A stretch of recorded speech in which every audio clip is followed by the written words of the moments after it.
Selamat pagi kepada semua pelajar tingkatan 1 Pendidikan Moral. Okay, so hari ini kita akan belajar unit 3 berkaitan dengan hidup bermoral, pemangkin kesejahteraan. Okay, mungkin dalam unit ini kita akan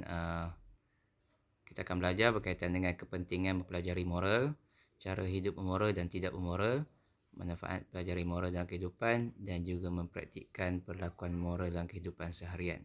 Okay.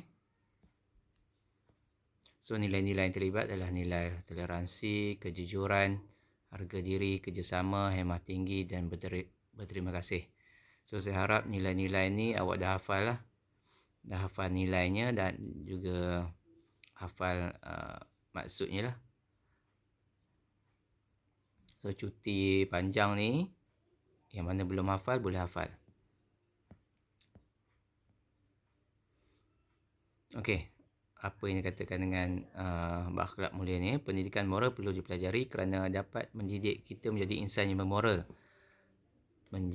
Mendidik kita menjadi insan yang bermoral dan berakhlak mulia. Terdapat beberapa kepentingan mempelajari dan mengamalkan tingkah laku bermoral. Okay, yang pertamanya, menjadi insan yang berakhlak mulia. Sebagai insan yang berakhlak mulia, saya sentiasa berfikir dan tingkah laku selaras nilai-nilai murni yang sepatutnya.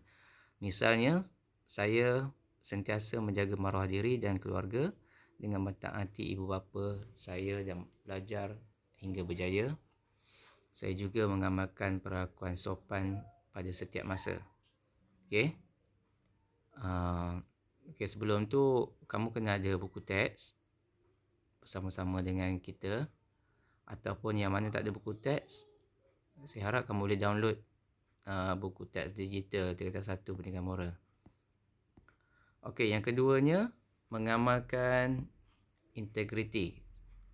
Sebagai seorang yang berintegriti, saya perlu berpegang teguh kepada agama, nilai dan peraturan ketika bertindak bertingkah laku dalam pelbagai situasi. Misalnya, saya menjalankan tanggungjawab saya dengan amanah. Okey. Ini yang kedua, kepentingan mempelajari moral. Okey, yang ketiga, mempunyai nilai sejagat. Saya sentiasa bersedia menghayati dan mengamalkan nilai-nilai murni yang diterima oleh semua. Misalnya, saya sentiasa menghormati manusia dan juga menyayangi haiwan.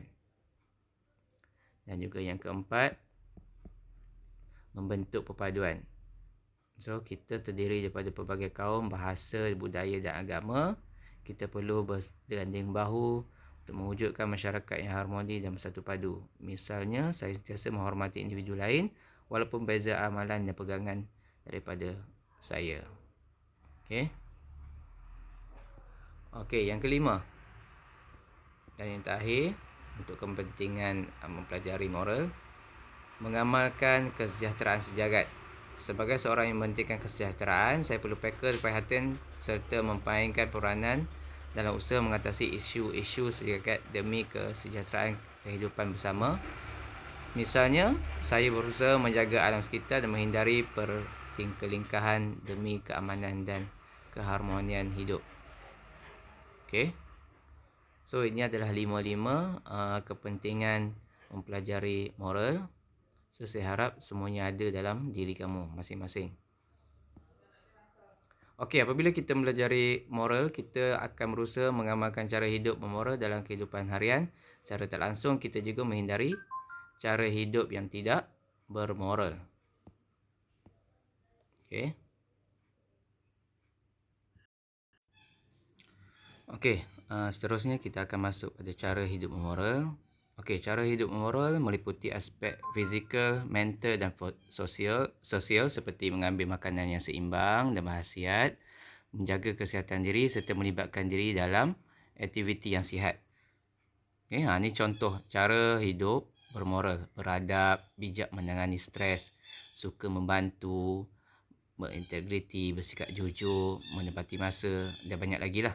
Okey, ini antara cara-cara yang hidup secara bermoral. Okey, saya harap yang ini semua kamu ada. So, kalau kamu beradab, memang kamu akan orang suka. Okey, kalau kamu tak beradab, kurang ajar, kalau kamu pandai sekalipun, tapi kalau kamu tak beradab, Semua orang tak suka sebenarnya. Termasuklah cikgu. Okay? Kalau kamu pandai tapi kamu tak hormat cikgu, tak hormat ibu bapa, memang hidup kamu tak selesa. Okay? Dan pandai bijak menangani stres. Okay? Suka membantu dan sebagainya. Okay, bagaimana pula dengan cara hidup yang tidak bermoral? Ini contohnya di sini. Dia akan memberi kesan buruk sama ada dari segi kesihatan maupun maruah diri. Contohnya merokok, membuat perbuatan sumbang dan juga lumba haram. Itu perbuatan-perbuatan yang negatif. Okay, cara yang tidak bermoral. Contoh lain, mencuri, okay, gangsterisme, membuli, menipu, membazir dan melepak. Okay.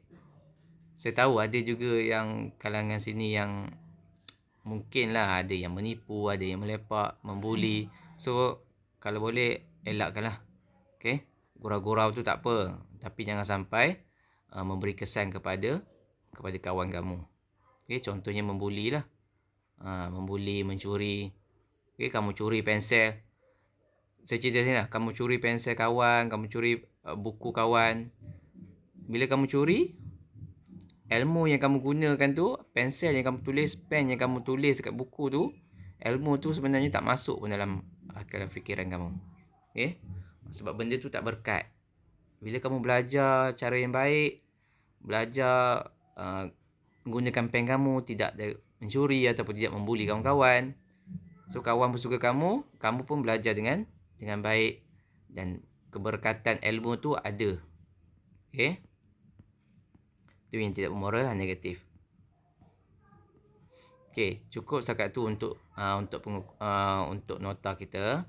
So, saya harap kamu boleh buat nota ringkas berkaitan dengan bab 3 ni ya. Okay, bab 3. Yang pertama tadi, apa tadi? Kepentingan. Okay, kepentingan mempelajari moral, cara hidup memoral dan tidak memoral, dan juga manfaatkan pelajari moral dalam kehidupan. So, yang pertama, kamu tulis tarikh, tulis tajuk besar ini, unit 3. Okay, unit 3, hidup bermoral, pembangkit kesejahteraan. Buat nota ringkas je. Yang pertama, kepentingan mempelajari moral. Tulislah nombor 1, nombor 2, nombor 3, 4 dan 5. Nota ringkas je. Okey. Nanti kamu boleh buat huraian je. Okey, ni satu. Kepentingan mempelajari moral. Yang keduanya cara hidup bermoral. Okey. Salin je. Senang je. Sebab saya dah bagi penerangan kan tadi. So, minta kamu salin lah. Okey, yang ketiga, cara hidup bermoral.